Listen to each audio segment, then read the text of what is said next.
One of the things that I love is when they say, you know how you know a good IT leader, a good CIO, a good CTO, a good director, is that you sit at the room, whether it's a board meeting, the superintendent cabinet, the mayor's team, and you cannot tell which one is the IT person because they're speaking in the language of the organization. That is Fadi, who's a Chief Field Technology Officer at Palo Alto Networks. Fadi is a dynamic leader and an excellent storyteller. Fadi and I have a lot in common, but most notably, we both love giving back to the community. I'm sure that you will enjoy my interview with Fadi as much as I myself did. Ladies and gentlemen, introducing Fadi Fadhil.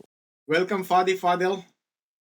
I'm glad to have you here as part of the CIO talk with me. To get the conversation started, why don't you tell about yourself, your role, and about your company where you are currently at? Thank you, and glad to be here. So, my role with Palo Alto Networks, a leader in cybersecurity, is a field technology officer. Um, a little story about that. When I was on the other side of the table in my previous roles as CIO, City of Minneapolis, and CIO, Minneapolis Public Schools, I've always wondered about vendors and thought of the industry as someone who does play a vital role in public sector outside of just being vendors and providers of tools and expertise. I feel like the private sector does have a duty, if you may, in supporting the public sector, and it's a form of not just giving back, but it's a form of supporting that ecosystem that we all live in. And that's what I really, really wanted. And sometimes I did see that, not a lot, but I did see it, where the vendor shows up as an actual partner, not saying, here's a problem, here's a solution for it, buy my product. Or, hey, there's a problem that you may have, here's why you should have this product, and basically becoming just salespeople. Where in reality, I wanted to look at my vendors as my break from the office, where I could sit with those experts that not just tell me about their product, but tell me what others are doing. Tell me what are the trends. How are people being attacked? How do I spend my money best? And if I get that mindset of that trusted advisor, then if they have what I need, then I'm more likely to get it from them because I want them to stay by my side. So when the opportunity with Palo Alto Networks presented itself, and actually, it's not that it presented itself, it's that I had worked with them and I've seen how they show up. And when I wanted to be more involved in the private sector and in the cybersecurity realm in particular, that was the right fit. And this role was even a very, more like a bullseye because as a field CTO, I get to do what I always wanted to see the industry showing up as. And it's very useful and helpful, whether you're talking to public sector or private sector to private sector, when you are engaged as a decision maker, whether you're a CTO, CIO, director of technology, when the other people on the other side of the table are also talking with you in that language, something that's specific to your vertical, and actual practitioners who've been in your shoes, been there, done that, got the t-shirt. Now that's where productivity, creativity happen. And that is the exact thing that I do in as a field CTO with for the public sector with Palo Alto Networks. Wonderful. I'm sure Palo Alto benefits with your experience as CIO and in the public sector. This is great. So, to your point regarding a successful partnership with vendors and vendor being part of the team, not just sell a product or service and then that's it, right? Do you have any recommendations for vendors or even for companies how best to partner with vendors? Because that's where I see sometimes the friction, right? The clients expect one thing from the vendor, and then eventually a lot of times they don't feel that whatever is expected is not being delivered. So you have any suggestions here to improve that partnership? I would say it's intentionality in trying to improve that partnership or trying to find the right partnership. It's like dating. It's like finding the right partner. You are going to have to ask specific questions, and you might try something, it doesn't work out, and that's okay. You move on. What you're looking for is an organizational trust. Of course, you want to have that person-to-person trust, but then sometimes you have some people that are vendors that you can trust them, but their hands are tied from within their organization because of the way that organization presents itself. So, and also, vendors sometimes they don't want to deal with that type of partnership. They want to hear, take it, sign, I'm leaving. And they should be forthcoming that way. And they will have a lot less headaches if they, if they have the right customers or, hey, we're going to be the right fit or not. So for me, if I am looking for my vendor to be the right partner, first I have to be very specific that I want a partner, not a vendor. And I have be very specific about my expectations. When do I expect them to call me? What kind of information I want to have on these calls? What about renewals? Do they tell me first, or do I? What about their roadmaps? How often do I see it? How much involved are they going to get in my business? What if I want an expert opinion? Am I going to be able to get something, or does everything has to be a PO? How do they partner with? What is their other relationships? And then the other thing is, these are things that I should ask from my vendor, and vendors should be also forthcoming in that, and then find that place in the middle. It's not going to be perfect, but if you get 6 out of 10 things, that's a win. Absolutely. Well said. Thank you, Fadi. You touched about your career a little bit from the past. Can you tell me more about your career journey? Yes. So growing up in Baghdad, Iraq, I one day stumbled upon a VHS tape, and it was it's a movie called War Game or War Games. I think the actor is Matthew Broderick, and it's this high school kid who's really good with computers, and he hacks into his high school computer and like changes his grades, and it's a bit it's a very fun movie. That's when I realized I wanted to do this, and as I got closer and closer with the zero ones and that, like my brain did actually work that way, so that was a win-win, and I ended up getting my bachelor's in computer engineering and master's in computer networking. And I got my first job in the US after moving to the US as a, you know, uh, I was imaging computers for St. Paul Public Schools. And I remember my colleagues saying like, okay, so you're starting this job as a tech, imaging computers for elementary schools, and you got, a bachelor's and a master's in computer engineering. And, coming from that environment to the US, I was thinking, are you kidding? I get to work with my dream job. I work with computers. I get like paid, I have respect, I have opportunity. It's amazing, I love it. And from there, with a healthy dose of daily gratitude, I kind of took on more managerial roles, and then ended up taking more of a director-like role in St. Paul Public Schools. From there, I moved on to be the CIO of Minneapolis Public Schools, the largest urban school district in Minnesota. And after that, uh, I had the opportunity and the honor to serve as the CIO of the city of Minneapolis. Um, and I was the CIO at the time during 2020, which is a very pivotal year for all of us, especially IT people, because professionally speaking, we had to deal with COVID, and also in the city of Minneapolis during 2020, we had to deal with, the unfortunate events, and the killing of George Floyd, the riots that followed afterwards, and we even had to deal with, an anonymous, the hacktivist group, who really went after the city of Minneapolis as well, which we were able to successfully defend the city. But these were very tumultuous times. And after that, as I mentioned earlier, I had the opportunity to join the ranks of Palo Alto Networks, and I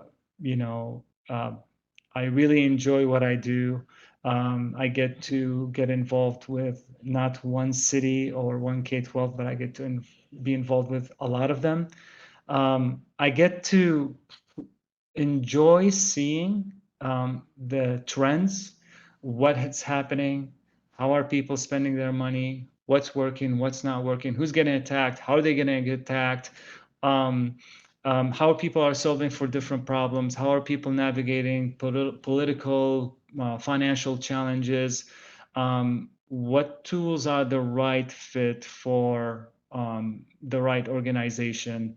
And I enjoy getting to share that information too. So I'm also acting as a hub and router switch, and really pass this information around and connecting people together while, you know, um, helping who are now my customers, because I cover the nationwide, helping folks by walking the talk that I used to say when I was a customer, and it has been a very rewarding role.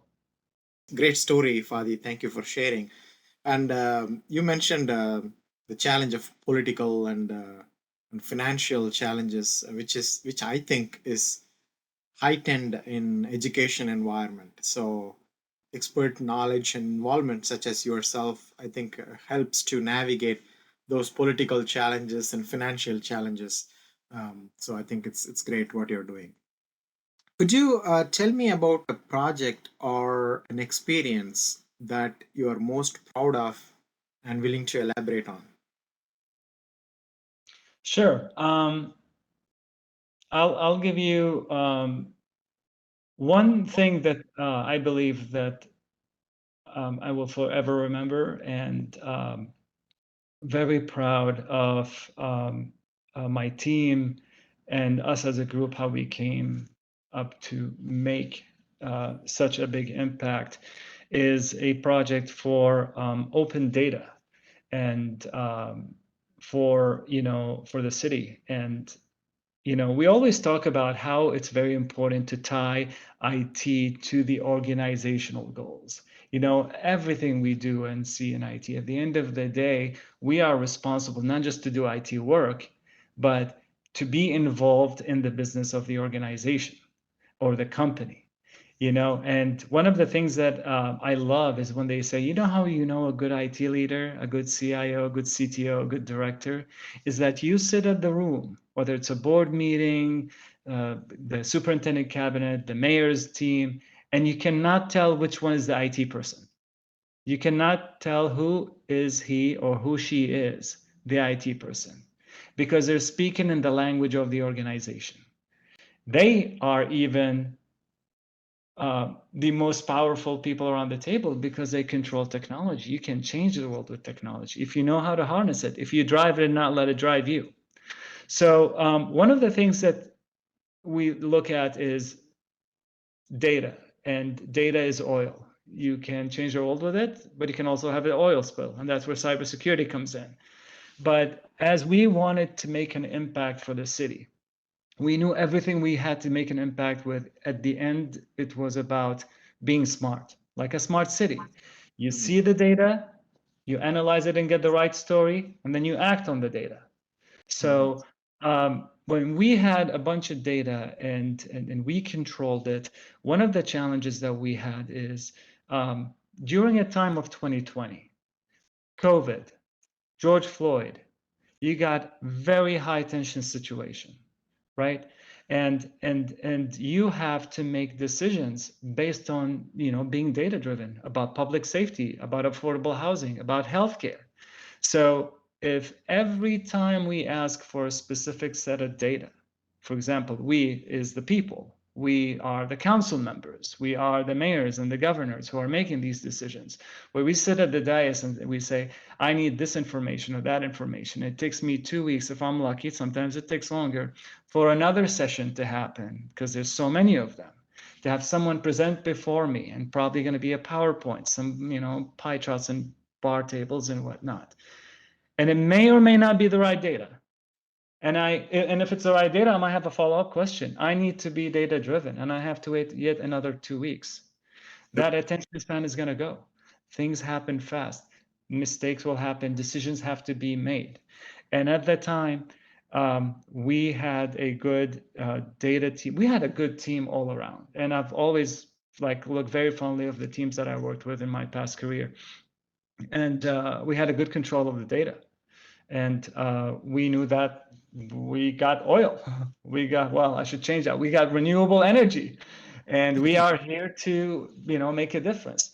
So what we did is we took our data and we made it into live using, data tools and whatnot. It's a real-time data live that is also dynamic, so you can click around.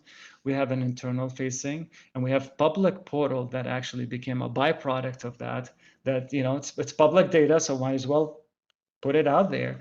And decisions were able to be made on the spot because they have a portal and they can click this region or that region of the city with that topic. You can slide it this timeline or that timeline. If it's an incident, what kind of incident, who got involved, if it's housing, what is going on there. And it really became a game changer where the meetings change. I get to have that at the fingertips of council members and the public. And that, if you go to the Minneapolis website and scroll down and click data source, you will see it. And it's great. And it's a thing that really became a game changer for the city. So that is one thing that I really think we really hit the mark in being involved as not as IT folks, but as members of the organization. And then another project that I also look back and think very fondly of is called The Source. You can see the word source show up multiple times. So the source is a page or a maneuver, if you may, that we did with Minneapolis Public Schools.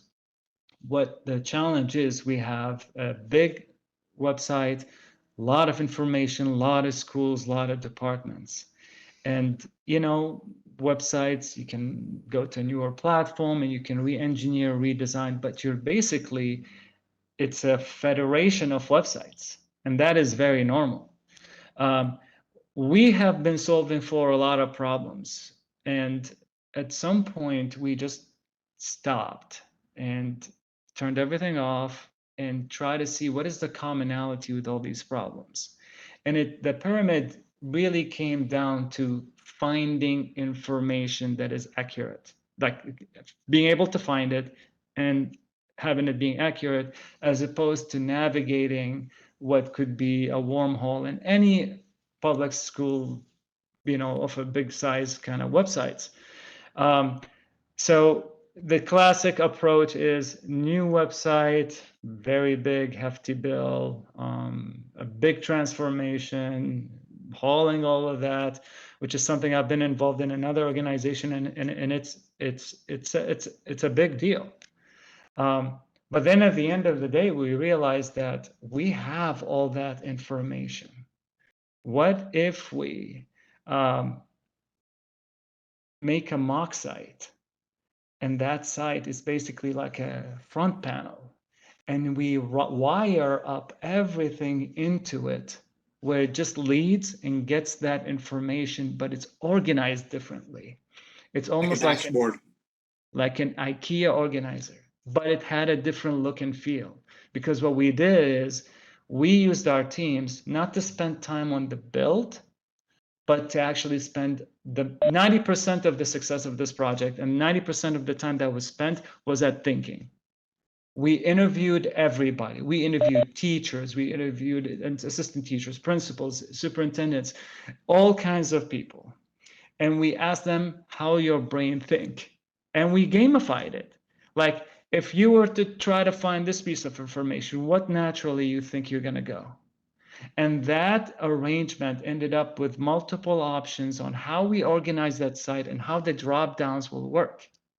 Yeah, How do you make excellent. it intuitive? And then we took all this information that's available and gave it a version. Now we know it's new or when it was new, renewed, and shorted everything, made everything briefer, and created a ton of content in terms of a video, little short video libraries, gamified it, made a lot of fun things in it, and that is still being used, and it costed us basically a license for Foursquare. So I think it was under $500 to do the whole thing. But you get 3 or 4 dedicated FTEs. You give them the permission to be creative, and next thing you know, something like that comes up. Excellent. Both are great projects, Fadi.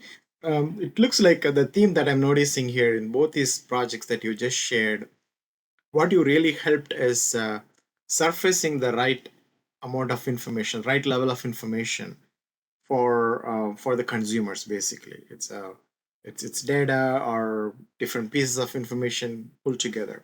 So I know that every organization has the intent to use data for their decisions. Some are successful, some don't.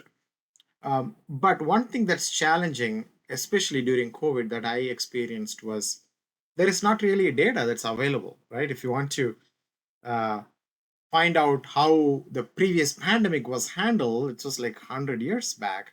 So we don't have enough data to provide. Or even if you take a George Floyd example that you mentioned, I'm pretty sure there is not enough data to even inform in those anomalies that just happening. So along those lines, do you have any thoughts on how to handle or how to use the data, but yet still overcome the challenge of not having enough data in cases like that? You got to work with what you have. So first, Mm. I need to know what data I have, um, and where is it, and try to get it in a format that is presentable, like gather it somehow. I would make sure that it's accurate, that I can work on it, and then identify maybe what are the most critical elements that I need absolutely in the next year or two, and start gathering those. So you work with what you have, but you validate the importance of it and make sure it's usable. So, like, usable data is different than just raw data, you know? And then you might have data set A and data set B, but neither one is useful unless maybe you export them and merge them together, and maybe have some data processes going on there. And then you come up with data, data set C, and like that's usable. So gather it, make sure it's accurate, and make sure it's usable format. And by usable is not just useful, but usable in terms of um, like, can I have access to it in a timely manner? Maybe visualized versus just a CVS file or just a large Excel sheet. And then from there, and that's kind of make it useful and make sure the integrity is there. But then I would definitely do some sort of data modeling and see what are the important elements that I have, and I start gathering those and start building that practice. So what you're talking about here is really not data. What you're talking about here is organizational change, a change of behavior, because you're going to have to get people to use the data, change their current practices, and also be in the mindset that not just they have to be stewards of the continuity of that and the integrity of that, but also they're going to have to make sure that it's secure, um, Right. um, uh, or even in compliance if there's a privacy piece going on here. Yep, absolutely. Speaking of security, since you work for a company that helps your clients to secure their organizations, What are the common security challenges that organizations face, in your opinion? Um, I want to summarize it with three things. We got complexity, funding, and attention.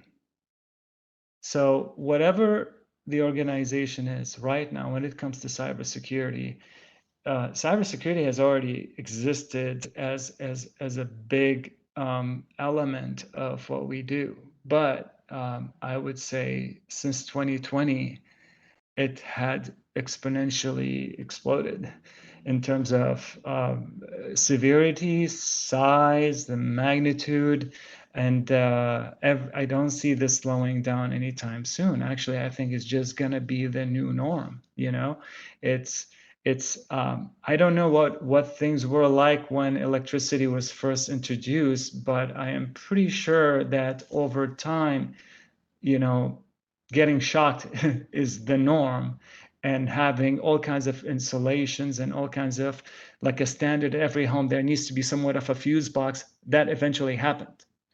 Yep. But that came over time, and I think that's where we're headed.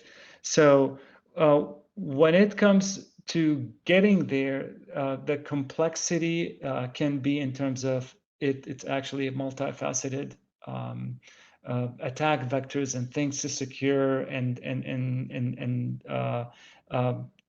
vulnerabilities or new technologies that you're adding to the mix, and are they secure now that I'm combining those and I'm working with vendors and I'm giving them data, they're giving me data, is that secure?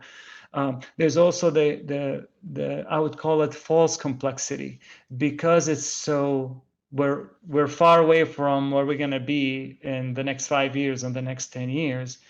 Sometimes things that are complex, they're not really that complex, because if you know what you're doing, then you know that I need this element, this element, this element. This is what it takes to secure me. Versus, oh, it's a sea of products and attack vectors and vulnerabilities. And where do I start? There's IoT, there's cloud, there's endpoint, there's phishing, there's, backdoors and all that. So complexity is the number one. Funding absolutely kind of follows the same tense in terms of where we're at and where we're going to be, and that funding is not the easiest to build overnight. The slope is very steep.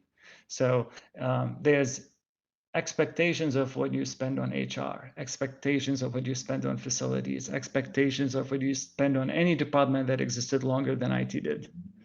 And IT not just is relatively new compared to all these departments, but actually new and is growing at 3 times the rate they grew at. So catching up with that becomes an issue, and that's why we see we see that being actually more of a challenge in the public sector, because you're going to have to be Funding dependent. is always limited in public sector. Right? Exactly. And the third piece is the attention. How do Before we you move on to the third piece, Fadi, if you don't mind, one clarification on funding. Do you feel like the board and or the leadership, are they getting the need for investing in security? I personally feel like that awareness is catching on, but it's still not at the level that we are hoping for. But I'm curious from your perspective, do you see that funding being a primary awareness for organizations that we need to invest in security to protect the environment? Funny you said that, because that is my third piece. Attention. Oh, that's the attention. Sorry, go ahead. Right. No, no, absolutely. It's perfect. I love that you said that, because you queued me up perfectly. So for the attention piece is exactly that. Um, do is How do you get the attention, or are you getting the attention of your decision makers to the first two pieces? Which is, like the complexity and the funding, they're byproducts of what? The why. Why is this important? And then how is it important is another thing. So why is it important? I tell, and I actually did play that role as an interpreter in a past life. I tell a lot of my fellow IT leaders, I'm like, hey, you're not an IT leader anymore alone. You have to add something to your title. You're an interpreter. You have got to do that. And an interpreter does not go before the decision makers and try to explain a complex situation in a more complex way or simplify it. You got to go the very extreme to where you go to analogies, you go to get them to understand it without having to know everything, because the more you drag them down that rabbit hole, you're going to lose that attention. And they're going to focus their attention and money on something they understand. So sometimes as IT spokespeople, we think we're supposed to, talk about it. But actually, no, you're supposed to simplify it and not explain how deep it is and how complex it is and why they need it. No, you need to simplify it and be more of a, that financial advisor that doesn't have to explain to you everything in the background. They just say, like, here's where you're at, here's where you need to be, here's what you have to do. So the attention piece remains to be the number one most important thing. And people are tackling it in different ways, like the why. Why should you pay attention to me? Why is this important? And we've seen folks go down the route of, money. You care about money, or this is about money because I'm asking for money. And I'm going to tell you how much you're going to lose or how much you're going to have to pay if you don't pay that little bit that's going to keep you secure. Right? So there's that approach, and there are other approaches around, how much money you won't be making or you'd be losing if this process or this piece gets interrupted. And at the end of the day, that is a tactic out of many. There's another tactic where someone says, hey, I'm going to constantly get them involved in some decision making for cybersecurity and try to get them to like it. And that depends on who are your decision makers. You got to play the judge or play their character or play that organizational culture that you have on the inside. There's another practice where people say, I'm constantly using quarterly or bi-quarterly or once a week, and I call it the state of the data, and talk about all the amazing things that we're doing about data and all the amazing things we're relying on data. And then I show them how unprotected it is. And they give it a brand, and it's a presentation that is a standing presentation. And then you got others that just simplify it by saying, listen, I have to constantly drive the same point, and that is where I get the biggest bang for my buck in terms of engaging with the decision makers. I constantly remind them it's not a project, it's a process. It's not a one-time deal, it's an ongoing deal. And I'm constantly trying to change their mindset and behavior to understand that this is not going to go away, except that this is staying. And that is the piece that's going to help you get that funding. But also, we say it's not an IT thing, it's a we thing. Absolutely. Yeah, you mentioned that even previously too, that IT having that seat at the table and talking the business language, not the IT language, right? That's crucial when it comes to selling the projects or initiatives that are going to help the institution, not just IT, right? So that's where it becomes essential. Great. So what security measures do you suggest for organizations to improve their security posture and to protect their institutions? Mm-hmm. I think the security measures depend on what you're dealing with. I would say always start by, can you answer this question very clearly as to, do you know where your valuables are at?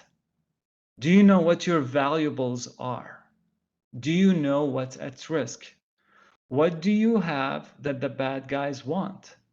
And it almost comes down to these three things, and then you got everything that is more specialized. But they're either coming after your data because they want to sell it, they want to use it for identity theft, or they want your system so they can hold it hostage, so they can force you to pay. And for the data, sometimes they just don't need it. They're just gonna threaten your reputation and your organizational trust by saying, I'm gonna post it publicly. So that's, um, you know, Ransom extortion. approach. Yeah, it's an extortion. So, and then, are they going after your people? They want, your people are just people to them, and they're just gonna want to also use them in a some sort of scheme. So at the end of the day, when you know these things, or when you like, do you know what those things are? Do you know, like, what are your critical systems that if they get ransomware, like, you cannot survive without? And that's when you start thinking about, what are they? Do I have backups? Where are these servers? Do I have segmentation? And then that data. Do you know? I mean, it's not going to be a one swift move and you're going to fix it. You're going to have multiple maturities around it, and you have to start from the most important. And when you come to the data, do you know what other data sets that are important? Do you know where do they reside? Do they know how they travel between systems? What is the data model that it's going on? And that's when you start applying things like uh, DLP or zero trust, which at the end of the day, zero trust is just with cybersecurity. Everything in cybersecurity is going to be about zero trust. That's going to be just basically the ABCs of cybersecurity. Okay, excellent. Those are great suggestions. What does digital transformation mean to you, Fadi?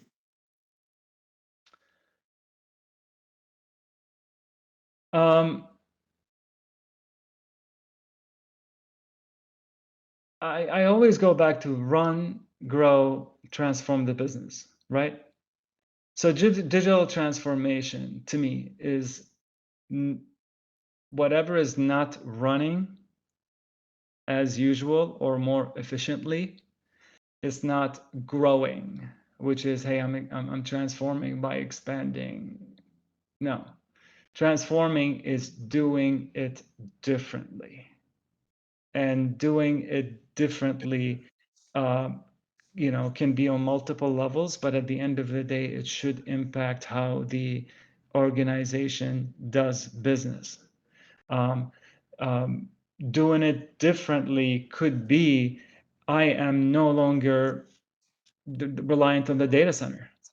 Mhm. I am no longer reliant on engineers and heating and cooling and servers and driving VPN traffic back to the data center. I'm going to leverage the cloud. And there's a caveat here. To be successful to do that, leveraging the cloud doesn't mean lift and shift. It means actually that wouldn't be transforming. Transformation to a cloud means that you change how, like, some people are using the word cloudify. When you say, I'm going to cloudify it, like, the whole thing changes. Like, you kind of have to dig deep and move these things one at a time, and it's done differently. And you might have to be in a hybrid approach, not as in a hybrid cloud, but in a hybrid the way it used to be. And slowly there's a more efficient approach to it. And transformation to me means it has to reach everyone in the organization, that it shifts how they do things one way or the other. Not making it faster or covers more ground, but they fundamentally change how they engage in that. And to me, that's kind of, that's your compass of, like, what is transformation means to me. And now from there you can be more specific, depending on the topic. Okay, that's great. I love the way that you put it. Whatever we are trying to run and or grow, we need to evaluate them periodically and see where we are at. And those are the areas we may need to transform. Cloudifying is one example that you said, because some of those transformations even changes the culture in terms of how we do things and how we operate. And sometimes those are essential to in order to continue to run or to continue to grow. So Uber great. transformed how we, use transportation. Yes, Amazon and Alibaba transformed how we purchase things. absolutely. A government app that you can sign up for something or pay utilities on something Mhm. transformed how service centers downtown work because they don't need to take people anymore. Cell phones transformed everything. So it's definitely a new idea and with a large impact. Yes, absolutely. I think there is an opportunity to transform irrespective of where we are at, private or public or K-12 or higher education. Everyone has opportunities to transform and change the game. What changes are you predicting in the IT space in the next 3 to 5 years? So if I look at the crystal ball, I would say this. I would say remote work and remote learning will be called work and learning. Um, we're going to see a wider adoption of the zero trust mindset. Um, it has gotten so serious. Zero trust as a concept. If if things are serious and you got your data and you're trying to protect it and really everyone is after it, what do you do? If your own data, I'm like sitting here in my apartment, I'm like, all right, this is my data. Anyone who needs to come near it because I'm holding it so dear and things got real, it's gold. It's everyone will try to take it. I will say, who wants to take it? What do they want to take? Why? When do they want to take it? Where are they taking it from? So, who's accessing the data? Why?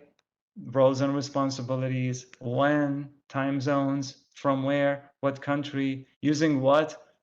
My devices, their own devices, and then you go from there. So this is the ongoing check, not just at one certification, but ongoing throughout the whole session, even if it's a pre-authorized session, the whole session, the user, app, and the device ID, because it's already here. It doesn't need to be 3, 5 years from now. We're no longer protecting the perimeter. We're protecting the identity. I see a lot more cloud adoption. I see a lot more migration away from the data center and more into cloud resources. I think we're going to learn to do cloud better. And even some of those who went to the cloud and thought and realized that it was more expensive, and went back, they're going to try to go back again. Now that they learned you got to cloudify to get that return on investment. And I'm going to see a lot of attacks upstream. So attacks on organizations alone is not going to be it.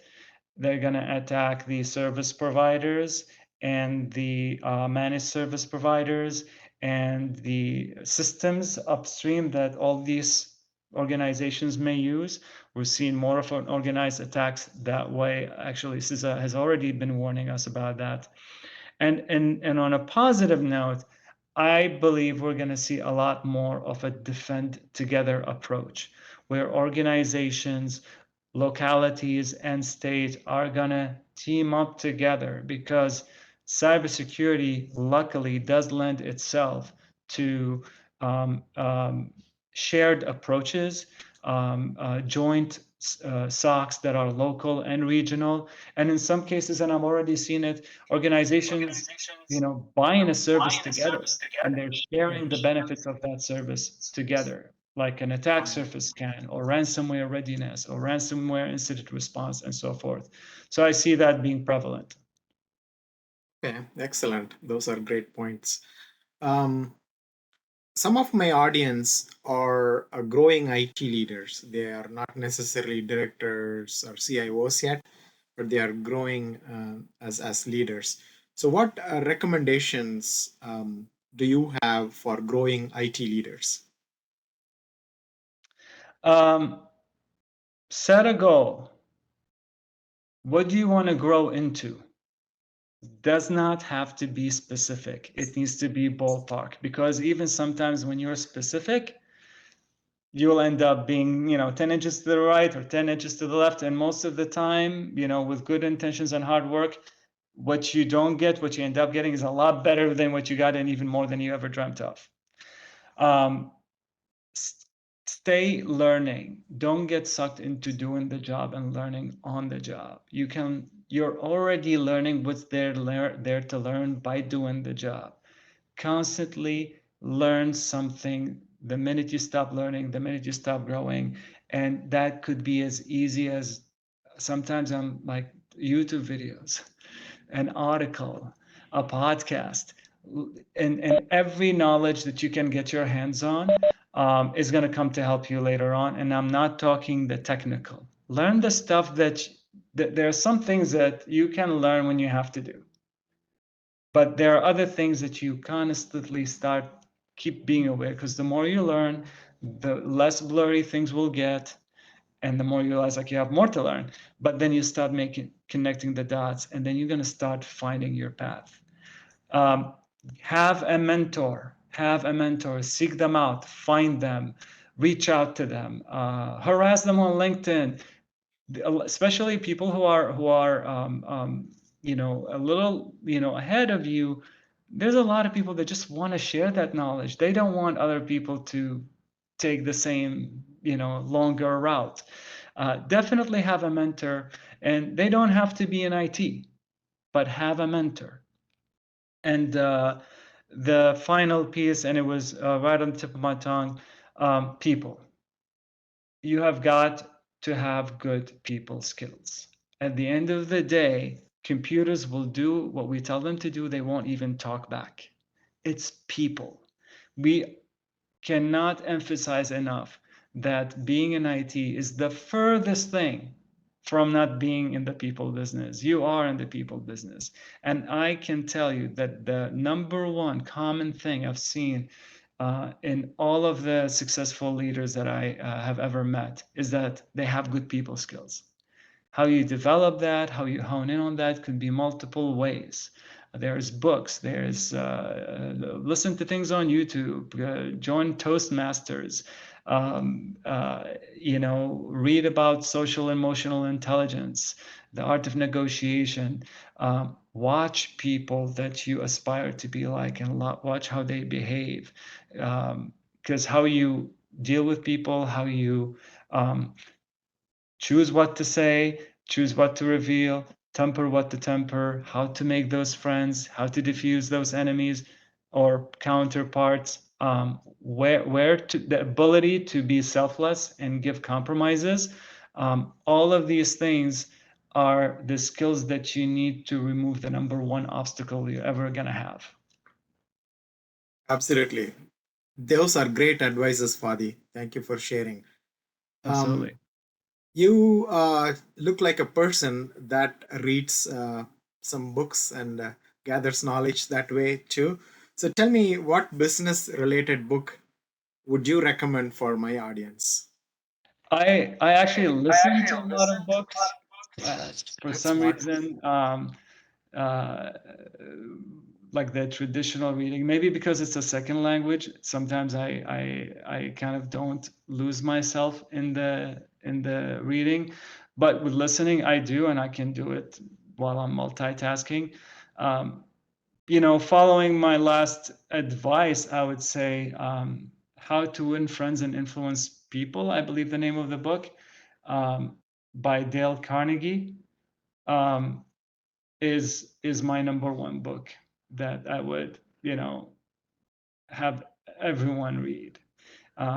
Not because it's not a known book or what's in it. I mean, every time I listen to it, wherever you are, whatever mindset you're in, it's going to give you a different outcome. But I recommend it for IT people because it's a reminder that your number one superpower is going to be people. Because if you're in IT, you probably already have a passion for it. You already have a knack for it. You already have like your, super move there. But your real superpower is being able to navigate people. Yeah, that book is all-time favorite for me too. It's how to influence and influence people. Those are like timeless nuggets of knowledge. Is besides listening to books, what other hobbies you have? Which is your favorite hobby? I used to play Australian rules football. It's very similar to rugby, but I'm too old for that. So now I'm just sticking with my guitar. Okay, cool. Um, Last but not the least, Fadi, where can my audience find more about you? Um, I'm relatively active on LinkedIn, and I also respond to messages on LinkedIn. So if you look me up at Fadi Fadhil, Fadifadhil, on LinkedIn, you'll be able to find me. Wonderful. Thank you, Fadi. I appreciate your generous responses. I learned quite a bit in talking to you today. I appreciate you taking the time for this podcast. Happy to be here, and thank you for putting this podcast together.